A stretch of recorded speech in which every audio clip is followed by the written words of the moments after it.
নমস্কাৰ সকলোকে স্বাগতম জনাইছো। লৈ আহিছো লাখ লাখ কৃষকলৈ এটা ভাল খবৰ। PM কিষাণৰ সন্মান নিধিৰ 19 নম্বৰ কিস্তি কেতিয়া সোমাব? PM কিষাণ সন্মান নিধিক লৈ আহি গ'ল ডাঙৰ খবৰ। কেতিয়া আপোনাৰ একাউণ্টত সোমাব PM কিষাণৰ 19 নম্বৰ কিস্তিৰ ধন? নতুন বছৰৰ ফেব্ৰুৱাৰী মাহত লাভ কৰিব পাৰে 19 নম্বৰ কিস্তিৰ ধন।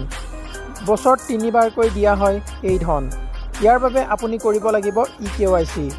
ধন লাভৰ বাবে কৃষকে eKYC কৰাটো বাধ্যতামূলক। হিতাধিকাৰী একাউণ্টত পোনপটীয়াকৈ সোমাব এই ধন।